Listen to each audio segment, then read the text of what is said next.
नमस्कार दोस्तों, स्वागत है आप सभी का सरकारी अध्यापक के इस YouTube चैनल पर। दोस्तों, सीटेट का ऑनलाइन एग्ज़ाम आने वाला है और उस ऑनलाइन एग्ज़ाम में जब भी आप किसी 2 ऑप्शन में फंस रहे हों, 3 ऑप्शन में फंस रहे हों, आपको प्रश्न की लैंग्वेज समझ में नहीं आ रही हो, आपको प्रश्न का आंसर नहीं आ रहा हो, तब आपको प्रश्न सही कैसे करना है, उन्हीं सब चीज़ों के बारे में आज की इस वीडियो में डिस्कस करेंगे।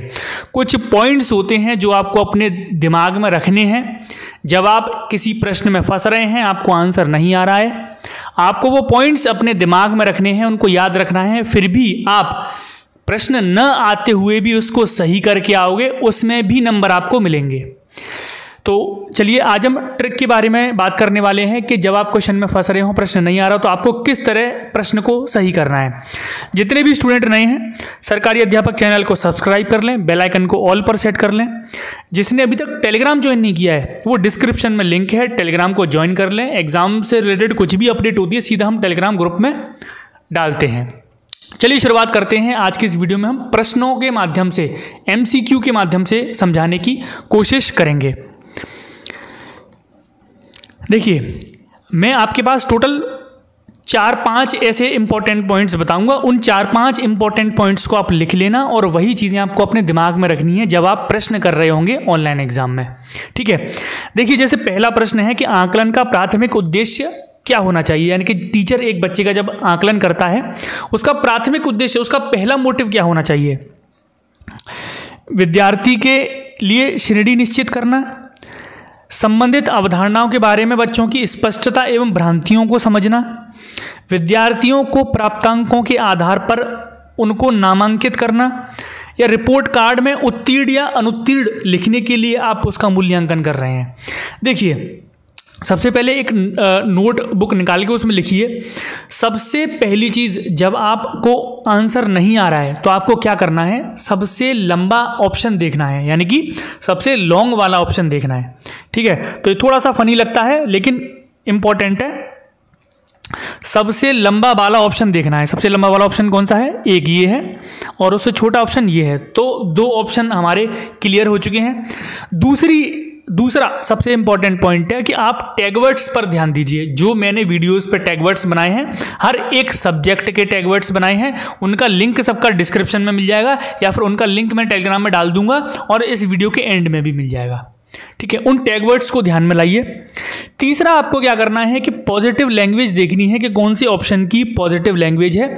और चौथा ऑप्शन देखना है कि ऐसा कौन सा ऑप्शन है जो व्यापक क्षेत्र को कवर कर रहा है। यानी कि जो 1 पॉइंट नहीं, 2 पॉइंट नहीं, 3, 4, 5 ज़्यादा पॉइंट्स को, ज़्यादा टॉपिक्स को कवर कर रहा है, उन पर आपको फोकस करना है। तो देखिए दूसरा ऑप्शन पढ़िए, संबंधित अवधारणाओं के बारे में बच्चों की स्पष्टता एवं भ्रांतियों को समझना, यानी कि पॉजिटिव है। इसकी लैंग्वेज क्या है, पॉजिटिव, यानी कि जो अवधारणा बच्चों की है उसकी स्पष्टता और उनकी भ्रांतियों को समझने के लिए एक टीचर आकलन करता है। तो सबसे बड़ा क्या है, ऑप्शन भी सबसे बड़ा है, लैंग्वेज भी पॉजिटिव है और पॉजिटिव वर्ड्स यानी कि समझना, बच्चों की स्पष्टता को समझना, बच्चों की भ्रांतियों को समझना, पॉजिटिव वर्ड ये है। और व्यापक क्षेत्र इसका कैसे है, 2 चीज़ें आ रही हैं, स्पष्टता भी आ रही है और भ्रांति भी आ रही है। तो इस तरह से व्यापक क्षेत्र है इसका। ठीक है, इसलिए हमारा जो आंसर है वो क्या होगा, ऑप्शन नंबर बी। इसी ऑप्शन में सारे हमारे जो ट्रिक हैं वो सारी ट्रिक लग रही हैं। ऑप्शन भी लंबा है, टैगवर्ड्स भी है, पॉजिटिव लैंग्वेज भी है और इसका क्षेत्र क्या है, व्यापक है, यानी कि 2 से 3 टॉपिक्स पर बात कर रहा है। समझ में आ गया आपको। आगे बढ़ते हैं दोस्तों। ये प्रश्न देखिए, निम्न में से कौन सा विकास का सिद्धांत नहीं है, यानी कि नेगेटिव ढूंढना है। क्या ढूंढना है, नेगेटिव। तो जिसने पॉजिटिव वर्ड्स पढ़े होंगे, जिसने पढ़ाई करी होगी, उसको पॉजिटिव ऑप्शन समझ में आ जाएंगे। देखिए पहला ऑप्शन देखिए, विकास जीवन पर्यंत होता है, तो बिल्कुल पॉजिटिव है। और छोटा ऑप्शन है तो पॉजिटिव भी है, तो ये तो पहले निकल गया। विकास परिवर्त्य होता है, परिवर्त्य यानी कि जिसमें हम परिवर्तन कर सकें, तो विकास में हम परिवर्तन कर सकते हैं, ये भी छोटा ऑप्शन है, पॉजिटिव है, ये निकल गया। हमें ढूंढना कौन सा है, नेगेटिव ढूंढना है। विकास आनुवांशिक एवं पर्यावरण दोनों के द्वारा प्रभावित होता है, यानी कि बोल रहा है कि विकास पर्यावरण से भी प्रभावित होता है और आनुवांशिकता यानी कि हेरिडिटी से भी प्रभावित होता है, दोनों चीज़ों से प्रभावित हो, यानी कि व्यापक क्षेत्र है इसका, इस ऑप्शन का, क्योंकि दो टॉपिक्स पर बात कर रहा है, आनुवंशिकता और पर्यावरण, और दोनों ही चीज़ें विकास को प्रभावित करती हैं, इसलिए ये भी निकल गया। हमारा बचा कौन सा? ऑप्शन नंबर 4, सबसे बड़ा ऑप्शन है ऑप्शन नंबर 4, आप देखिए। और नेगेटिव ढूंढना है तो नेगेटिव इसमें क्या है? सांस्कृतिक संदर्भ इसे प्रभावित नहीं करते, यानी कि जो हमारा संस्कृति है, जो हमारा कल्चर है, वो विकास को प्रभावित नहीं करेंगे, ऐसा हो ही नहीं सकता। हमारा कल्चर, हमारी संस्कृति भी विकास को प्रभावित करती है, ठीक है। तो विकास सार्वभौमिक है, यहाँ तक तो ये पॉजिटिव है। संस्कृति की जो बात है इसने मना कर दी है कि इसको प्रभावित नहीं करती है, इसलिए यही हमारा आंसर है, ठीक है। आंसर क्या होगा हमारा? 4th ऑप्शन, क्योंकि बड़ा है, लंबा ऑप्शन है, व्यापक क्षेत्र इसका भी है, 3rd वाले का भी है, लेकिन हमें नेगेटिव ढूंढना था, इसलिए नेगेटिव हमारा ऑप्शन नंबर 4 है, ठीक है। आगे बढ़ते हैं दोस्तों, इस ऑप्शन को देखिए। बच्चों को अधिगम गतिविधियों में भागीदार करने के लिए लगातार पुरस्कार व दंड का प्रयोग करने से क्या प्रभाव पड़ता है? आपको बच्चों को जो अधिगम गतिविधियां करवा रहे हो उसमें पार्टिसिपेट करने के लिए उनको पुरस्कार और दंड बार बार दे रहे हो, तो इससे क्या प्रभाव पड़ेगा? बाह्य अभिप्रेरणा कम होती है इससे, आंतरिक अभिप्रेरणा इससे बढ़ती है। देखिए, आंतरिक अभिप्रेरणा तो इससे नहीं बढ़ेगी, क्योंकि हमें ढूंढना ही नेगेटिव है। और पहले, सबसे पहले प्रश्न को पढ़िए कि पॉजिटिव जो हमारे टैग वर्ड्स होते हैं उसमें नेगेटिव टैग वर्ड्स है ये। पुरस्कार, बार बार लगातार पुरस्कार, दंड देना क्या है? नेगेटिव है। आप सीटेट के सीडीपी के टैग वर्ड्स वाली मेरी वीडियो देखिए, उसमें पुरस्कार व दंड देना मैंने नेगेटिव में लिखा है, क्योंकि वो है नेगेटिव में, ठीक है। तो सबसे पहले क्या है? ये नेगेटिव ही है, और हमें ऑप्शन भी कौन सा ढूंढना है? नेगेटिव। इससे बच्चों में अप्रेरणा बाह्य कम होती है, आंतरिक अप्रेरणा बढ़ती है।